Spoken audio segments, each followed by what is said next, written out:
Salve, salve, rapaziada. Gostaram da minha vinheta? É a ociosidade em casa. Eu acabei inventando isso. Mas ficou legal. Hoje a gente vai para nossa aula de número 9, Geografia do Comércio. Um assunto muito, muito importante para você entender um pouco da questão da economia nesse contexto aí da nova ordem mundial.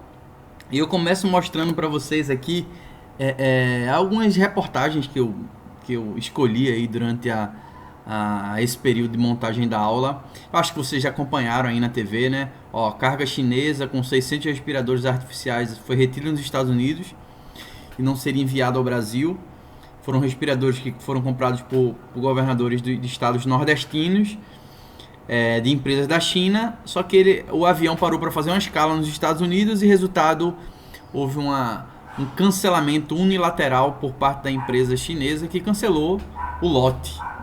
E aí, supostamente, isso teria sido por conta de uma oferta maior dos Estados Unidos. Outros itens médicos também, alguns outros países, a Alemanha, a França, acusaram também os Estados Unidos.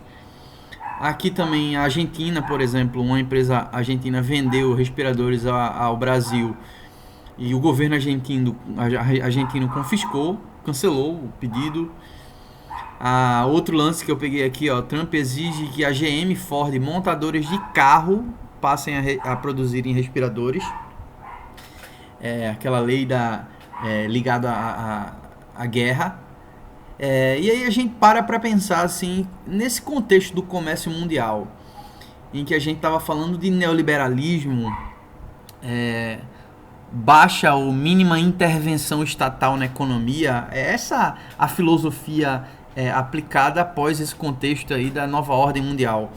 Mas ao mesmo tempo a gente percebe que cada vez mais os estados, eles dentro desse contexto, principalmente da pandemia, eles estão intervindo diretamente na economia.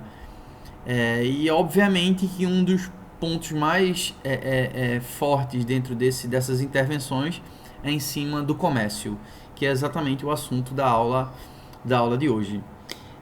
Comércio que faz parte do chamado setor terciário da economia, lembra disso, comércio e prestação de serviço. E eu queria conversar um pouquinho com vocês em relação a essa questão. Vejam bem.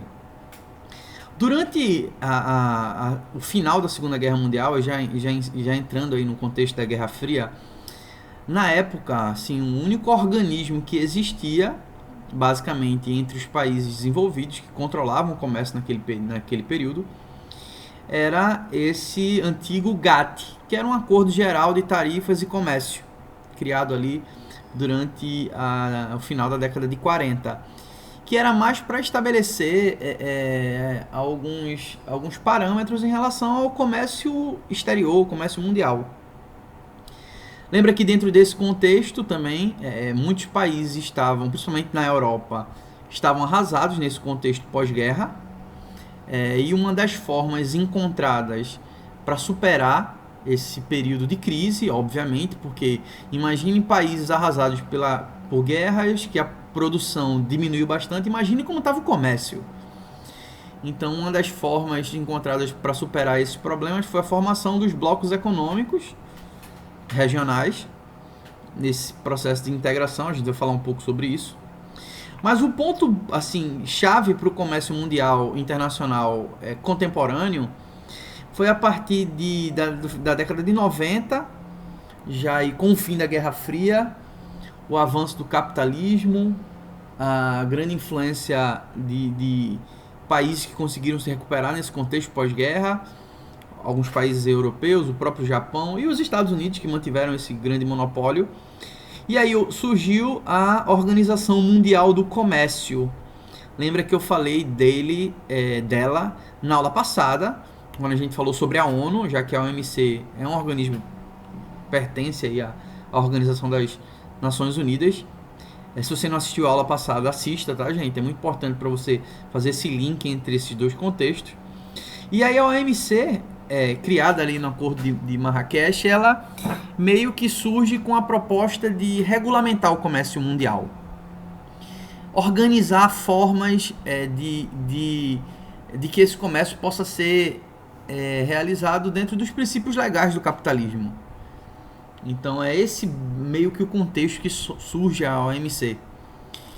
É, entre algumas ações da Organização Mundial do Comércio, existem as chamadas rodadas de negociações, em que os países participam e definem assim, temas que estão presentes numa pauta e que é de interesse de todos eles.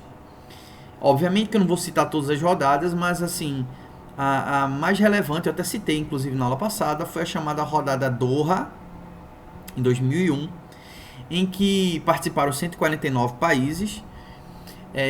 E nesse contexto, se a gente parar para pensar, o mundo nesse período pós-Guerra Fria, ele já não estava mais dividido em capitalismo e socialismo, já que todos eram capitalistas, a maior parte, obviamente. Mas entre países centrais e países periféricos, desenvolvidos e subdesenvolvidos. E durante a rodada Doha, houve um grande embate ideológico entre esses dois grupos de países, simplesmente porque os países centrais buscavam, obviamente, instituir a política mais liberal possível. Lembra que foi dentro desse contexto, aí nos anos 90, que surge o neoliberalismo, onde países centrais desenvolvidos colocavam o neoliberalismo como solução econômica. E obviamente que dentro de um contexto global, a expansão econômica e comercial ocorre muito mais forte dentro desses países centrais. Então, na rodada Doha, esse embate entre esses dois grupos de países, ele meio que foram voltados para essas diferenças.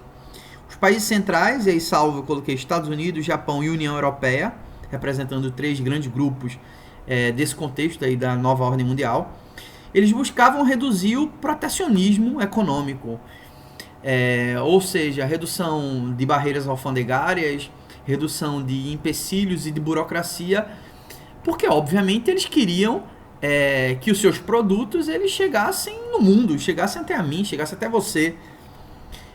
E obviamente que como esses países centrais eles controlam a maior parte da produção, a redução desse protecionismo econômico vai favorecer diretamente as suas empresas, é óbvio. Mas em contrapartida, nessa rodada Doha, os países periféricos, entre eles o Brasil, alguns já tinham adotado, obviamente, visões neoliberais de economia, mas a grande questão é que a reivindicação principal feita por parte desses países periféricos era que os países centrais abolissem a sua política de subsídios agrícolas. Isso por uma razão muito simples, gente. Os países periféricos eles são exportadores de matéria-prima e, sobretudo, de produtos agrícolas. Só que, ao mesmo tempo, algumas iniciativas de países centrais eles subsidiavam agricultores locais, sejam do ponto de vista financeiro, com insumos, ou até taxando produtos agrícolas maior do que os produtos importados, nesse sentido. Obviamente é uma visão de protecionismo, né?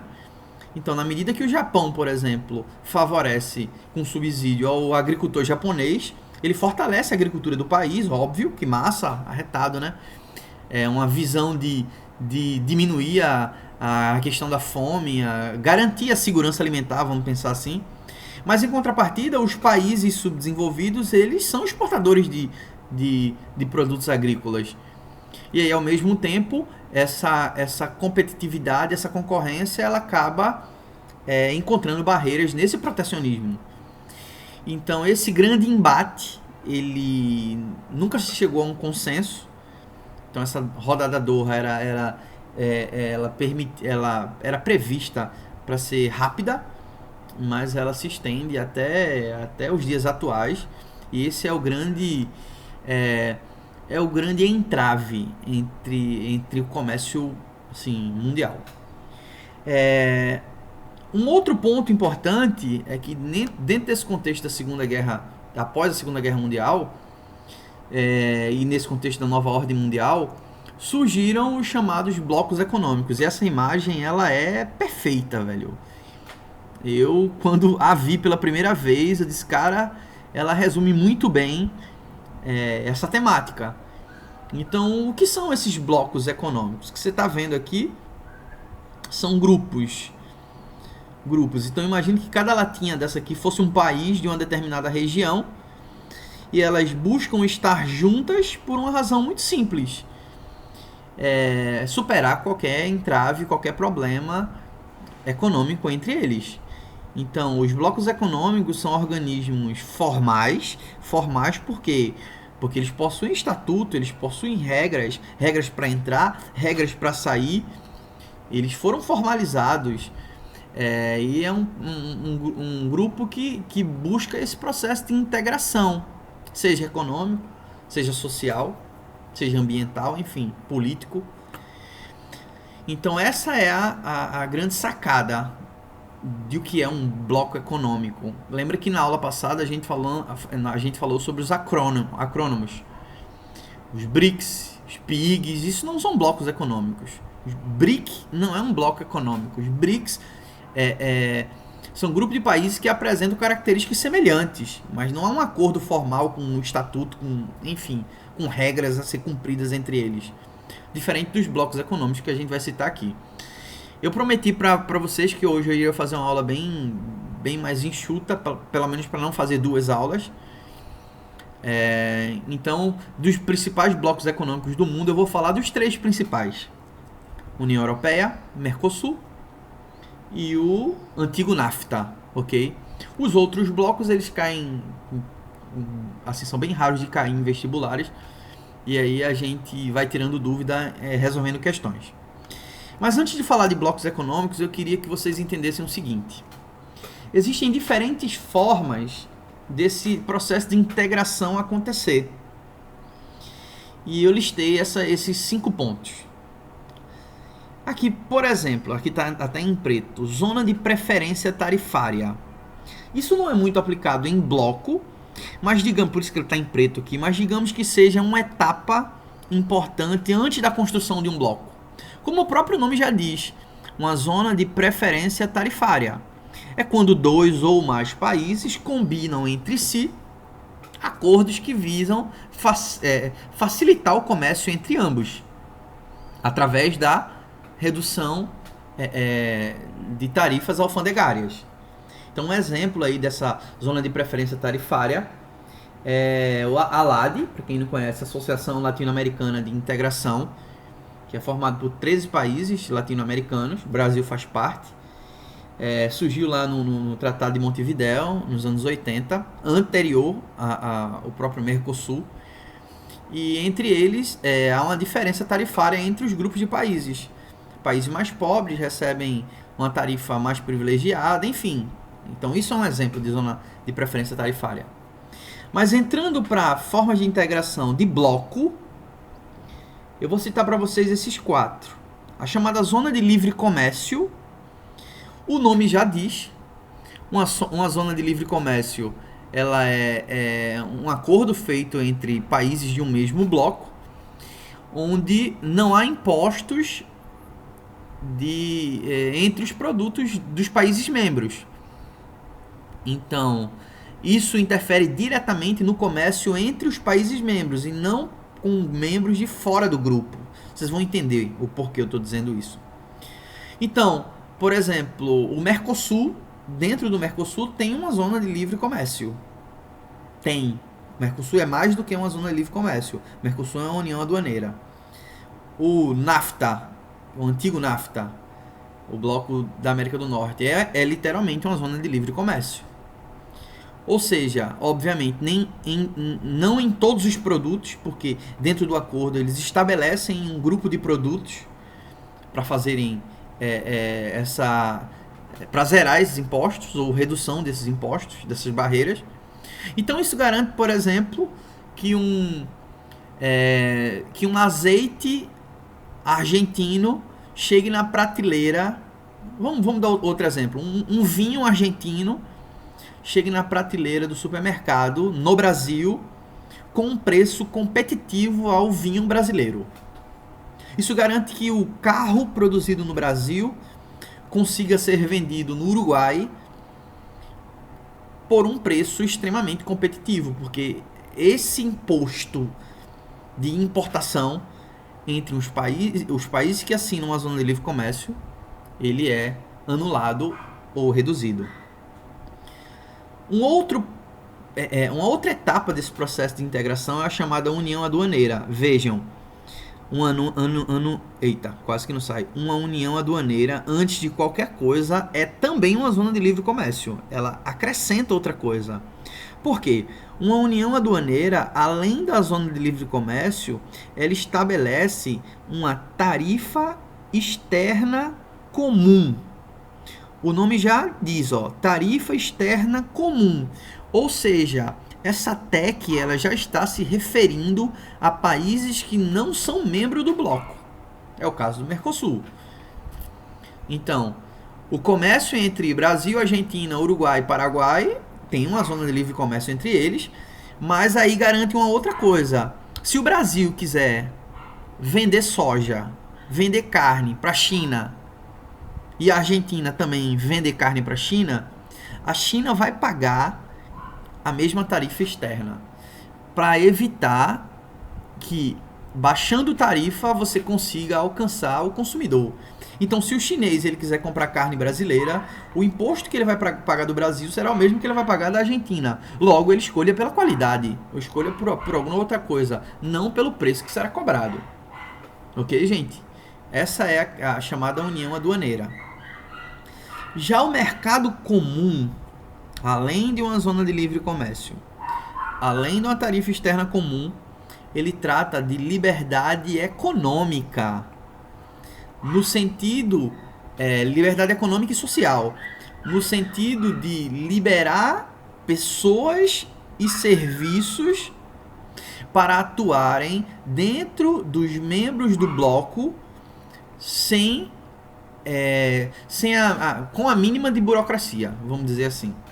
Então, por exemplo, no mercado comum, um trabalhador francês, se ele receber uma oferta de emprego para trabalhar na Alemanha, ambos são dentro do mercado comum, ele vai, e dentro da Alemanha, ele vai receber os mesmos direitos que um trabalhador alemão, sendo francês.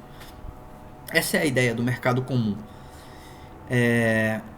E no último estágio de integração, aqui, só a União Europeia alcançou isso aqui também, assim como o mercado comum também, só a União Europeia, é a chamada União Econômica e Monetária, quando além dessas liberdades ocorrerem do ponto de vista comercial,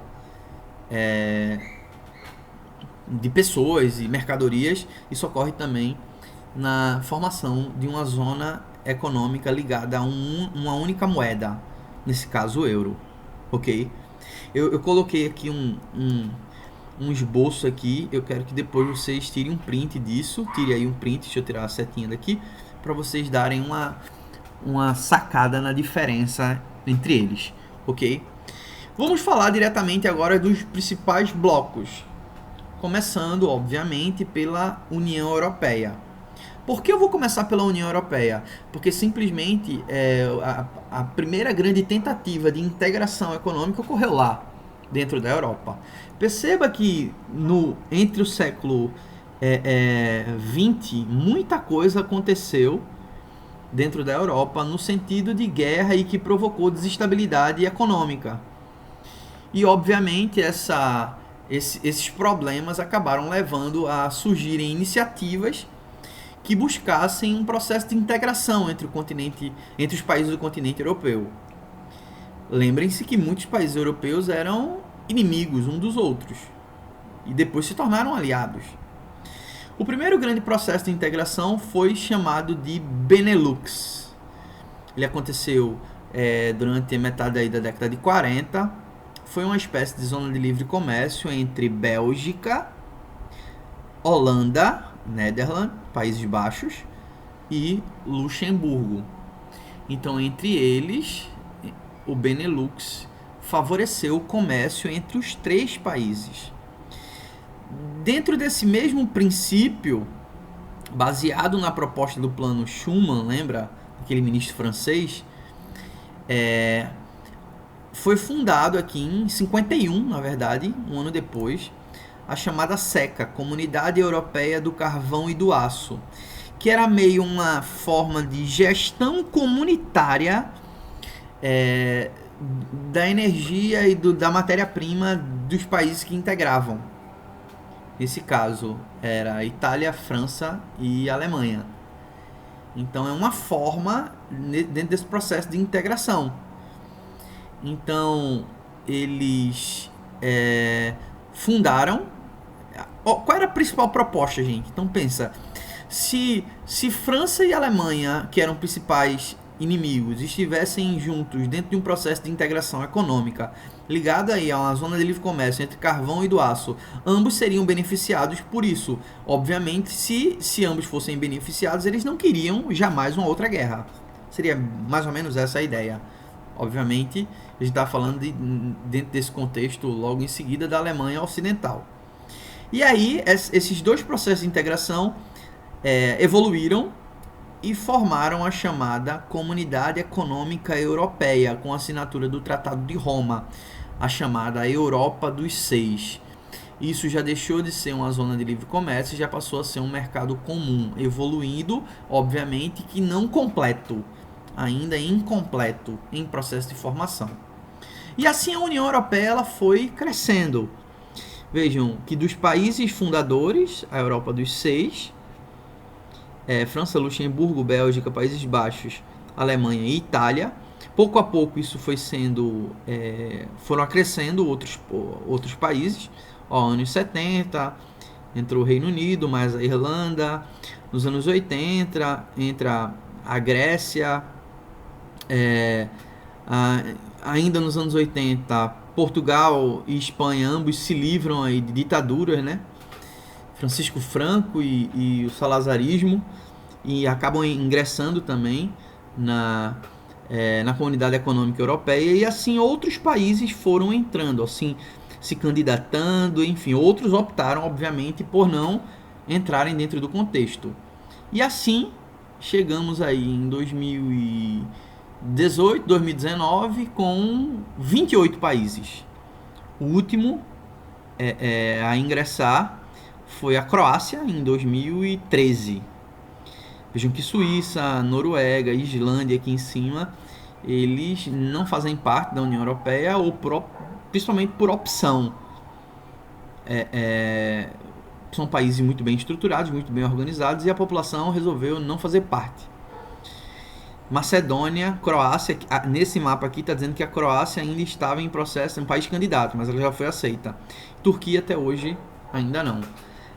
Então a Europa evoluiu, eram 28 nações que integravam a União Europeia, mas lembrem-se aí que tivemos há alguns meses atrás o Brexit, que foi efetivado, concluído, com a saída do Reino Unido. Inglaterra, Escócia, País de Gales, Irlanda do Norte. A Irlanda não faz parte do Reino Unido. Então a saída dos países britânicos dentro desse acordo. E assim a União Europeia foi evoluindo. Eu vou trazer alguns aspectos importantes desse bloco, tá, gente?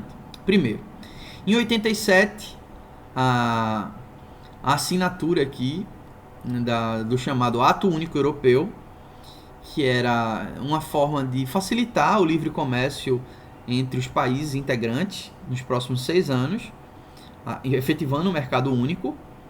E depois que isso foi formalizado, o mercado único e assim a liberação gradativa do livre comércio e dessa implantação da livre circulação de mercado, de mercadoria, de capital, de serviços e pessoas, foi assinado o chamado Tratado de Maastricht, uma cidadezinha lá holandesa. E assim, em 1992, até então, a Comunidade Econômica Europeia deu origem à chamada União Europeia. Uma mudança de nome. E outros países foram sendo incorporados ao longo do tempo. Você perceba que, por exemplo, aqui em 2004, já dentro desse contexto do pós-Guerra Fria, entraram parte dos países que faziam parte da antiga União Soviética. Lituânia, Letônia, Estônia, os países bálticos aqui, né? Polônia, República Tcheca, países aliados, em geral, a antiga União Soviética, que foram entrando dentro desse contexto. Para favorecer ainda mais esse processo de integração econômica, foi discutido a evolução e a formação de um mercado a partir de uma moeda única, e assim foi criado o euro em 1999. Ele passou a circular em transações comerciais entre os países que o adotaram, e a partir de 2002 ele passou a ser impresso como moeda e circular entre os países. Vejam, nem todos os países aceitaram o euro. Então, alguns países, foi o caso, por exemplo, da Inglaterra, que se mantém a Libra, assim como os países tiveram a opção de não entrar na União Europeia, também tiveram a opção de não entrar na zona do euro. Assim também, gente, como tem uma coisa chamada Espaço Schengen, uma cidadezinha em Luxemburgo, que dita a questão da livre circulação de pessoas. Então, por exemplo, a Suíça, ela não faz parte da União Europeia, mas ela assinou o Tratado de Schengen, o Espaço Schengen, e aí o suíço, ele tem livre circulação. Isso dispensa passaporte na viagem entre a Europa. A Islândia também. Então é outra situação. Um outro grande fato marcante foi, depois da criação do euro e da circulação do euro, foi a assinatura do Tratado de Lisboa, em 2009, que reformou essa estrutura política e legislativa do bloco, dando mais poder ao legislativo, enfim. É importante perceber que a União Europeia ela funciona meio como um Estado-nação. Ao mesmo tempo, ela atua para manter o equilíbrio e manter a paz dentro do continente europeu e reduzir as desigualdades entre os países. Essa imagem aqui que você está vendo, Nobel da Paz, exato, em 2012 a União Europeia ganhou o Prêmio Nobel da Paz pelo grande esforço de trazer a paz de fato para o continente europeu. Só que estavam em plena crise, né? Você está vendo aqui os PIGs, né? Espanha, Portugal, Itália e Grécia, que estavam em plena crise, e a União Europeia foi um viés interessante para salvar essas economias da crise. Então ela também atua dentro desse lado. Já se discutiu um processo de integração maior, como uma constituição única, com uma força militar única, mas todos esses fatores aí que interferem diretamente na autonomia dos países, eles acabaram sendo recusados. E, obviamente, eles não saíram do papel. Ok? Vamos falar sobre o outro bloco agora, o Mercosul. Embora se chame Mercado Comum do Sul, o Mercosul não é um mercado comum. Era previsto no futuro para ser um mercado comum, mas ele não evoluiu até aí. Lembra que antes de chegar no mercado comum, tem a etapa da União Aduaneira. E o Mercosul é uma União Aduaneira. O que significa dizer isso?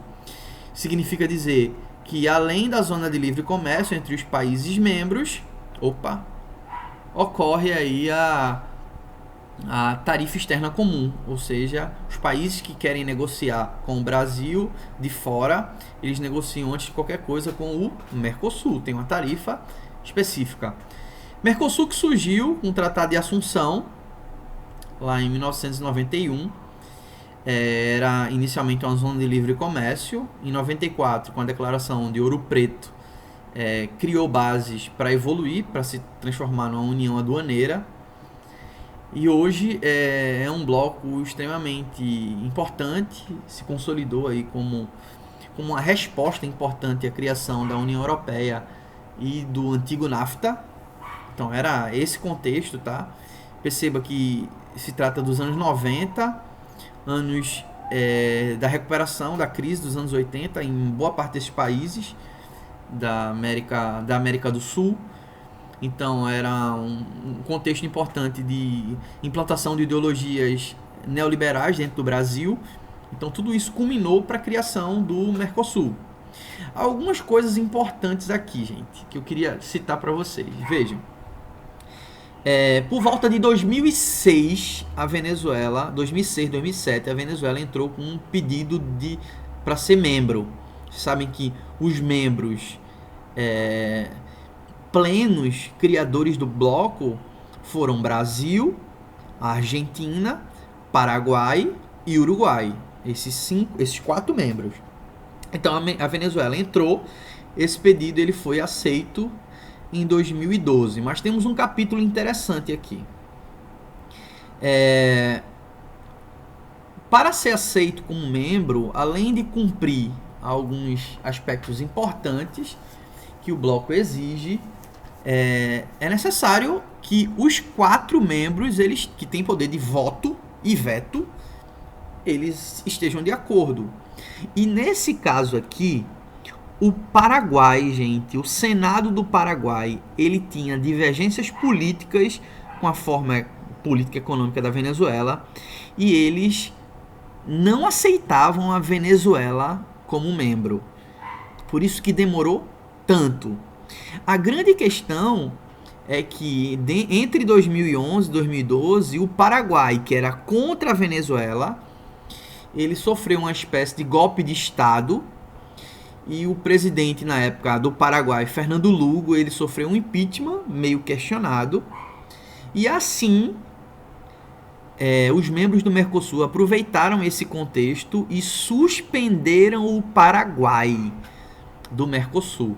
Logo, em seguida, os 3 que eram a favor, Brasil, Argentina e Uruguai, votaram e incluíram a Venezuela. Depois que o Paraguai retomou as eleições e retomou a democracia e tal, todas as etapas seguintes, o Paraguai voltou, mas a Venezuela já era membro. Em 2015, a Bolívia também entrou com um pedido de adesão. Possivelmente será o próximo país a se tornar membro desse bloco. Embora o presidente atual do Brasil tenha algumas divergências com o governo boliviano, isso possa até retardar a entrada da Bolívia, mas a tendência é essa. Só que um outro capítulo interessante disso aí foi que a Venezuela, em 2016, por conta de todas as questões envolvendo a sua política, então vocês já devem conhecer a situação política da Venezuela, depois da morte de Hugo Chávez, assumiu Nicolás Maduro, e aí, de certa forma, foram considerados um governo autoritário, antidemocrático, e aí os membros acionaram o chamado protocolo de Ushuaia, que fala a respeito da importância de manter a democracia dentro desse bloco. É um compromisso democrático entre os países. Esse protocolo que foi assinado lá em 1998. E aí acionaram isso e a Venezuela atualmente está suspensa do bloco. Essa é a grande questão. Outra coisa que vocês não sabiam, além dos 4 membros plenos em exercício, o Mercosul tem membros associados, que são parceiros, que podem se associar em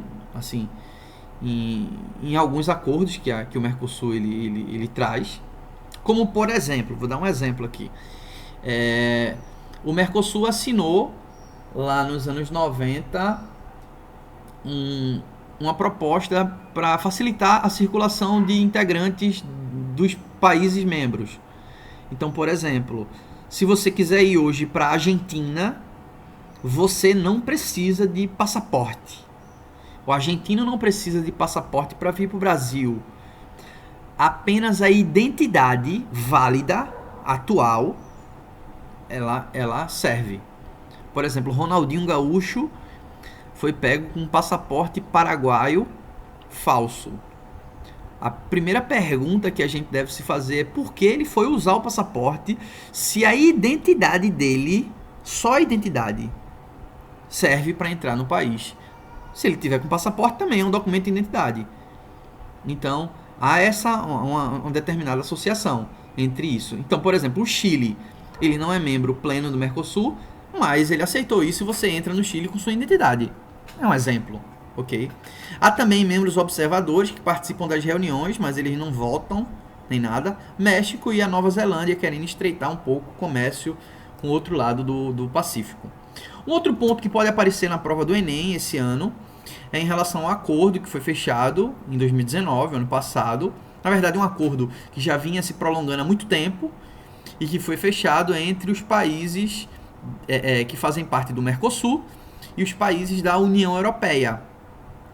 Esse acordo é muito importante, ele ainda precisa ser efetivado por todos os países que fazem parte, mas a ideia é mais ou menos essa aqui que eu vou mostrar para vocês de uma maneira bem didática. É um acordo que permite que as tarifas de exportação entre os dois blocos caiam de forma gradual, ou seja, vai interferir diretamente na redução das barreiras alfandegárias em determinados produtos, inclusive produtos industrializados e produtos de exportação da pauta dos países do Mercosul. É o caso de carne e etanol, por exemplo, reduzir essas tarifas. Outros produtos industrializados também, como remédios e peças.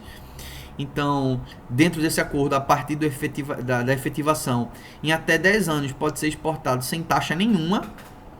Então, uma peça europeia que venha para o Brasil, a partir desse acordo, daqui a alguns anos, ela pode não receber nenhuma taxação para exportação, tá?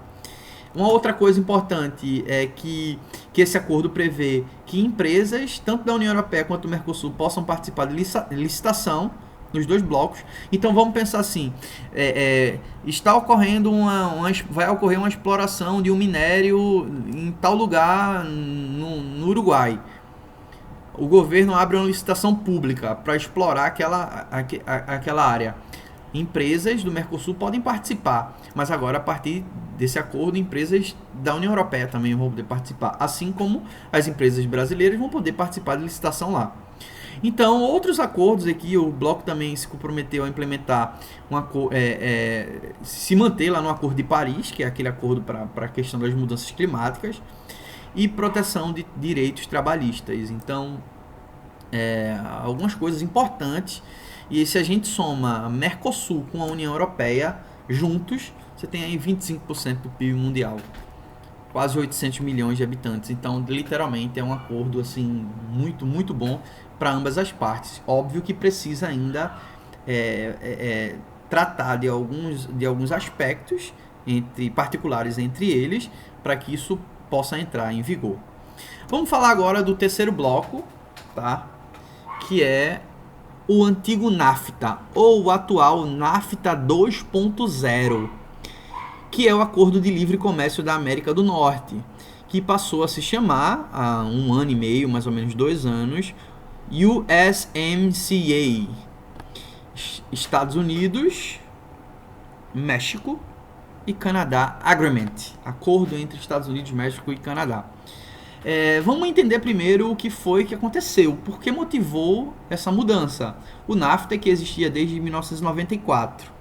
Primeiro, que isso foi uma proposta do presidente Donald Trump, dos Estados Unidos. O NAFTA que era muito criticado, porque entre os 3 países há uma grande disparidade econômica. Então, os Estados Unidos, obviamente, é uma grande potência no sentido de produção industrial, comércio, bem diferente do México. E aí o que acontecia é que era uma zona de livre comércio. Então, os produtos americanos chegavam no México livre de impostos, de alguns impostos, em alguns produtos, e vice-versa. Só que o que aconteceu não é que o produto mexicano passou a ser mais competitivo, é que a mão de obra mexicana passou a ser mais competitiva. Então o que aconteceu foi que, ao longo do tempo, empresas americanas passaram a se instalar no México para reduzir o processo de produção, o custo. E isso acabou afetando um pouco a economia americana. Tanto que um dos principais acordos aqui do NAFTA 2.0 está relacionado ao setor automotivo, porque ele pretende impedir aí que indústrias, sobretudo americanas, se transfiram para o México. Essa é a realidade, gente. Dentro do acordo ele até fala em números: 75% dos automóveis americanos têm que ser fabricados com peças e materiais que foram fabricados nos Estados Unidos. Depois você dá uma procurada no Google aí sobre as maquiladoras. Maquiladoras eram empresas mexicanas, na verdade, perdão, eram empresas no México que produziam para os Estados Unidos, porque a empresa era americana. Então, um empresário que produzia peça nos Estados Unidos, ele ia para a fronteira do México, produzia lá, ganhava assim, mais vantagens trabalhistas e assim, guerra fiscal mesmo, redução de impostos, uma série de coisas, e ele produzia para lá. Então, Donald Trump ele quis tratar sobre isso. Uma outra questão é em relação ao setor de laticínios. Vejam, o Canadá é uma grande potência no setor de laticínios, assim, principalmente leite, queijo e enfim, essas coisas ligadas ao mercado de laticínio. E o Canadá ele impunha certas regras.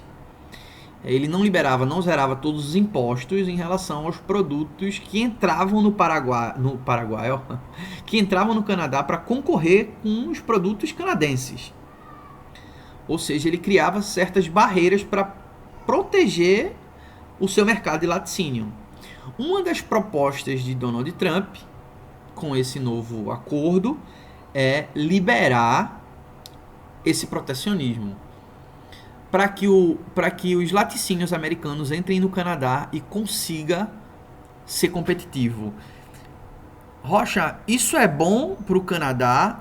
Obviamente que pessoas ligadas ao setor de laticínio estão questionando isso e estão apavorados com que a concorrência dos produtos americanos podem fazer dentro do mercado canadense, tá? Um outro ponto importante aqui, deixa eu botar logo esses dois, redução de barreiras em comércio de produtos eletrônicos, livros, jogos, para que eles circulem aí com um valor tarifário, alfandegário bem menor, e ampliação das regras de proteção ambiental nos países, nos 3 signatários, principalmente para evitar uma coisa que era muito comum. Muitas empresas iam para o México, para cidades mexicanas, porque as multas ambientais, a legislação ambiental era mais frágil. Então eu vou montar uma empresa que polui muito. Se eu for para os Estados Unidos e for pego pela legislação ambiental ou para o Canadá, eu tô frito. Se eu for para o México, ele vai me facilitar. E obviamente, se eu for para lá, eu posso até poluir um pouquinho lá. Beleza.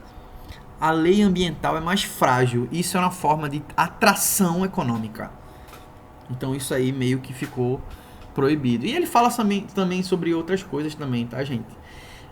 Depois vocês deem uma olhadinha. Óbvio que os 3 países precisam acertar os últimos ajustes e efetivar isso. Outra coisa, o NAFTA não tinha validade. Veja que com o NAFTA 2.0 você tem uma validade de 16 anos. Depois esse acordo vai ter que ser revisto. Mas uma pergunta que muita gente faz é: Rocha, e a circulação de pessoas? Porque o NAFTA era uma zona de livre comércio. O novo bloco também será uma zona de livre comércio. Mas por que os Estados Unidos e os países que compõem essa região, ou até o Mercosul mesmo, eles não querem ampliar em relação a ficar parecido com o que era a União Europeia, o que é a União Europeia? Essa foto que você está vendo aqui, gente, primeiro é o muro, que hoje já tem essa separação física em fronteiras americanas e mexicanas em mais de 1.000 quilômetros.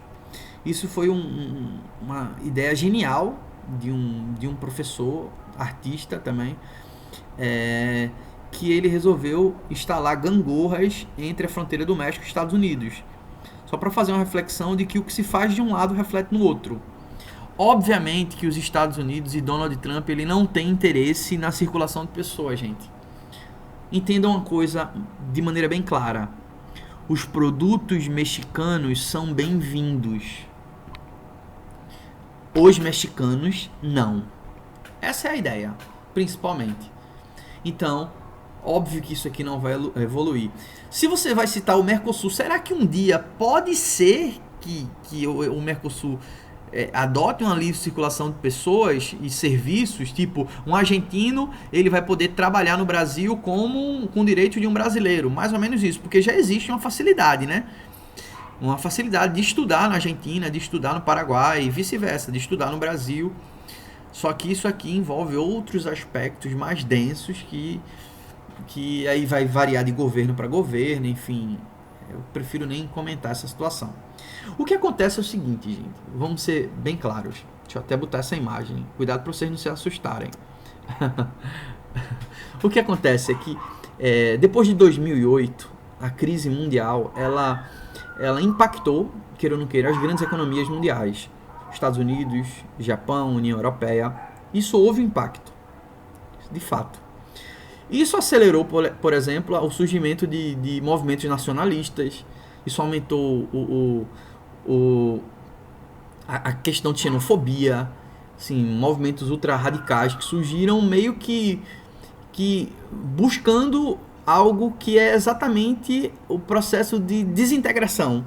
Ou seja, a gente está falando em aumento de integração econômica previsto pela globalização, mas hoje a gente já discute a chamada desglobalização. Vejam o Brexit. Era um processo de integração que foi rompido por votação e vontade própria. Veja a campanha que o presidente foi eleito. Primeiro os americanos. Então, ele retirou-se, por exemplo, do acordo do acordo do ATTP.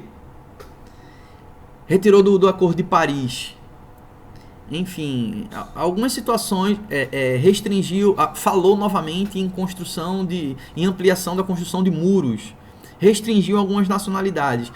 Está ocorrendo uma espécie de protecionismo novamente. E aí, quando a gente fala de neoliberalismo, o Estado intervir minimamente dentro da economia, a gente percebe, voltando para o início da aula, que não foi isso que aconteceu. O Estado está interferindo diretamente aí, claro, primeiro os americanos. Então, os respiradores que vinham para o Nordeste, primeiro vai ficar para os americanos. Ofereço aí 3 vezes mais o valor para que ele fique dentro dos Estados Unidos. Então, é isso que se chama aí de processo da desglobalização.